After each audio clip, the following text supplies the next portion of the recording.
Olá pessoal, vou gravar aqui com vocês mais um vídeo atendendo aqui o pedido da Bruna Barros, que entrou no meu direct e pediu para que eu falasse da Venezuela. Eu vou tentar fazer 2 vídeos falando da Venezuela, porque é um assunto meio complexo, difícil aí da gente compreender. Mas por que é importante falar da Venezuela? Eu acho que é importante falar da Venezuela porque hoje todo mundo está falando da Venezuela. Você abre o Facebook, é Venezuela, olha os jornais, é Venezuela. E é importante que a gente entenda os temas para que a gente não atropele aí ou acabe falando alguma bobagem ou até distribuindo, compartilhando fake news. Eu entendo assim, eu tenho três objetivos aqui para falar da Venezuela. Não é por causa da geografia em si, e porque pode ser motivo de redação, de Enem, de algum concurso, né? E o outro é por causa da política brasileira, por causa da América Latina, porque a Venezuela, como ela tem grande reserva de petróleo, ela é um país muito estratégico, né, para o Brasil e para a América Latina, e por causa do interesse que os Estados Unidos têm no petróleo venezuelano. Então são razões assim, bem consideráveis para que a gente preste muita atenção na Venezuela e para que a gente olhe com carinho para esse tema. A Venezuela, durante muito tempo, durante muitos anos, ela acreditou no discurso populista do Chávez. Tanto que acreditou que ele foi eleito democraticamente por 4 vezes, 4 mandatos ele foi eleito democraticamente. Não importa como que ele foi eleito, o que importa é que a população teve o direito de escolha, eles foram até as urnas, eles foram por liberalidade, por vontade própria, foram até as urnas e votaram naquele cidadão. Então a Venezuela quis aquele presidente, ela teve a liberdade, ela teve a opção de escolher outros candidatos, mas não escolheu aquele ali. Então a vontade do povo é soberana e precisa ser respeitada. E durante todo esse período, todo o período que ele governou com apoio total do Congresso. O Congresso venezuelano, é bom que se diga, todo o Congresso venezuelano apoiavam o Chávez. E durante esse período que ele foi presidente, a América Latina teve a Cristina Kirchner, o Brasil também teve, né, Lula, um período de Lula, os discursos muito afinados, né, com o discurso de Chávez, aquele discurso populista, que algumas pessoas, alguns jornalistas, alguns historiadores chamam de novo socialismo, né, novo socialismo, eles entendem dessa forma. E durante o governo Chávez, descobriu-se também que a Venezuela tinha uma das maiores reservas de petróleo do mundo. Então a Venezuela ela ganhou um destaque, ainda que pequeno, mas ganhou um destaque internacional. Tanto que ela faz parte da OPEP, né, que é a Organização Exportadora de Petróleo. Né? A Venezuela é uma grande exportadora de petróleo, ela é uma das maiores exportadoras de petróleo do mundo. E durante o período do Chávez, a Venezuela tinha 96% da sua economia, veja bem, gente, 96% da economia da Venezuela era dependente do petróleo,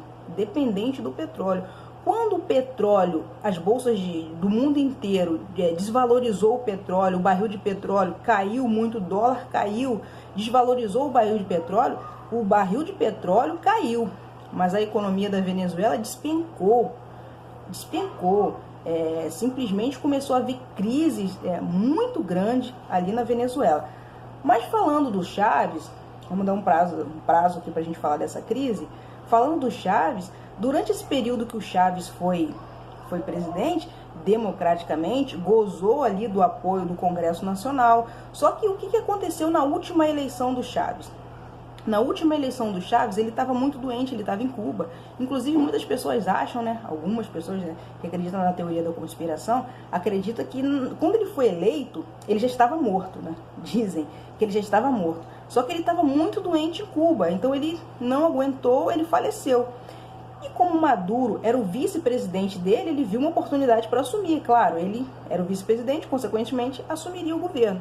Só que a oposição venezuelana, ela viu ali naquele momento uma oportunidade para que ela assumisse o governo. Então, o que a oposição venezuelana fez? Ela queria organizar novas eleições. Ela começou a fomentar na sociedade que deveriam existir novas eleições. E é bom que se diga que criar novas eleições, ela está dentro da Constituição venezuelana, tá?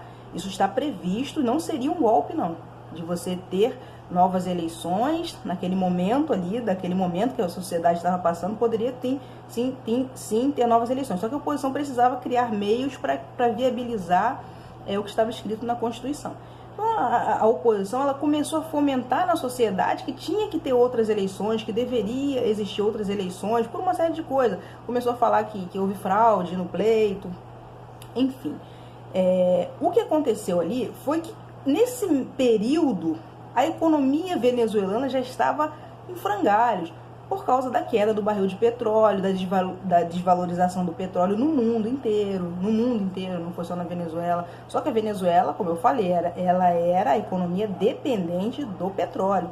Então, consequentemente, aconteceu o quê? O petróleo desvalorizou, não tinha dinheiro. Então, quando a economia está bem, os governantes eles ficam todos muito bem.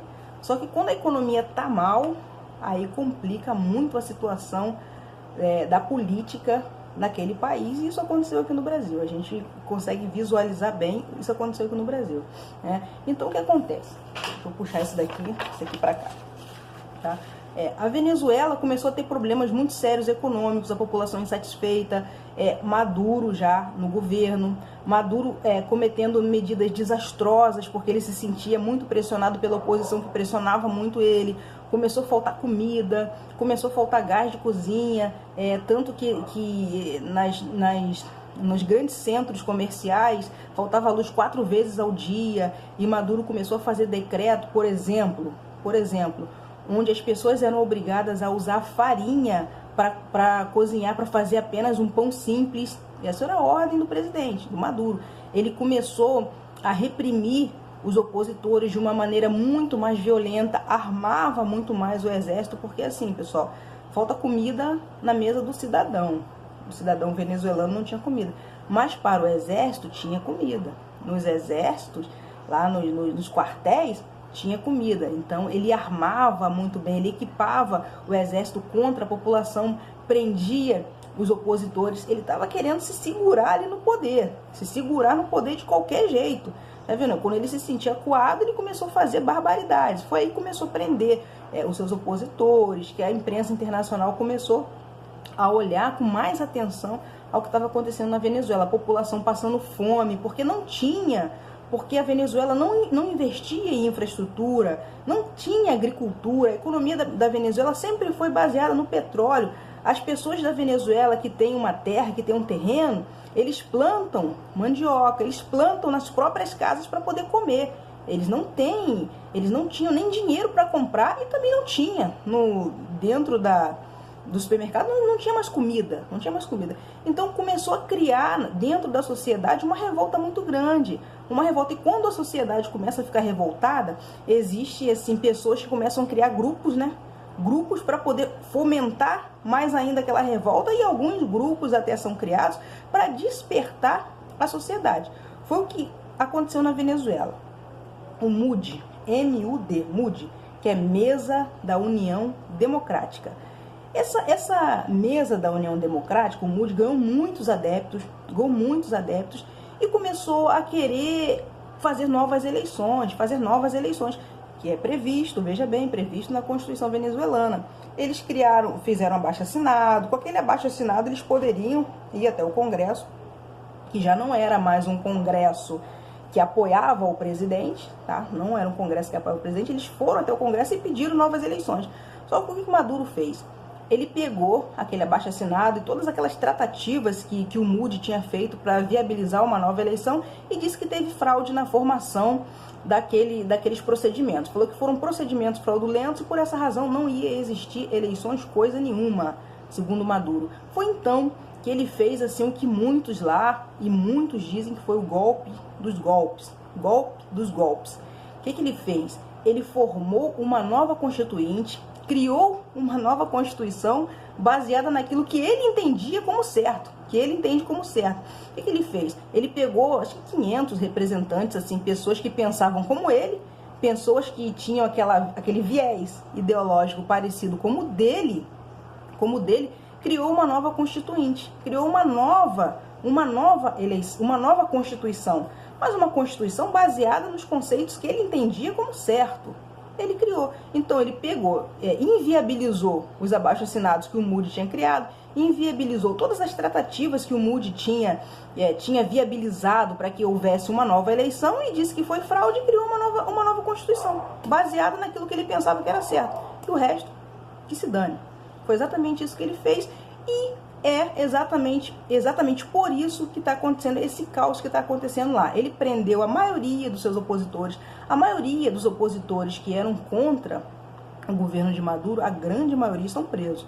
Ele mandou prender, porque ele não aceita ter opositores, mandou prender quase todos, né? Então, agora, o que acontece? Eu vou finalizar aqui, o que a gente pode esperar da Venezuela?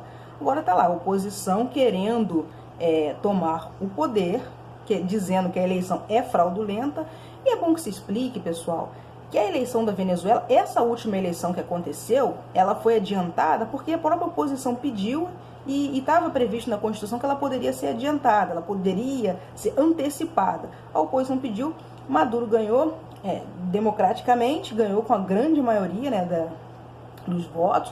Só que eles estão alegando que houve fraude ali no pleito, que foi uma eleição fraudulenta, que, portanto, Maduro não é o presidente legítimo, que o presidente legítimo é o opositor, né? Então, eles estão querendo tomar o poder. Qual vai ser a consequência disso? A gente não sabe. O povo está sofrendo, o povo venezuelano sofre, tem muitos venezuelanos vindo para o Brasil, tem venezuelanos até lá na empresa onde eu trabalho, né? Tem venezuelanos lá, tem alguns venezuelanos que a gente ajuda, que a gente está trazendo para cá, eu tenho alguns grupos também que estou ajudando, a gente ajuda, manda dinheiro, a gente tenta ajudar, porque a situação é muito crítica, a situação é desumana, e a gente tenta, na medida do possível, ajudar. O que vai acontecer? A gente não sabe, a gente não tem como prever. Talvez os tribunais internacionais tentam intervir, alguma intervenção externa que pode tentar intervir, ou eles podem chegar num acordo, que eu acho muito difícil chegar num acordo lá dentro da Venezuela. Eu acho que é mais provável que os organismos internacionais intervenham naquele país, tente um acordo, tente uma conciliação, uma mediação, algo que possa fazer para que aquela população não sofra como está sofrendo. Entendeu? Então, aqui, essa foi a fase da Venezuela, a fase chavista. Eu depois vou fazer um vídeo explicando a Venezuela anterior a Chávez, e principalmente, esse anterior a Chávez, principalmente porque os Estados Unidos têm tanto interesse assim na Venezuela. Eu vou estar explicando, fazendo esse vídeo para vocês, e vocês vão conseguir compreender direitinho, tá certo, pessoal? Se você tem alguma dúvida, manda um direct, deixa aí seu comentário, porque o importante é que a gente tem que sanar as dúvidas do pessoal, tá certo, pessoal? Então, até o próximo vídeo, um abraço para todo mundo.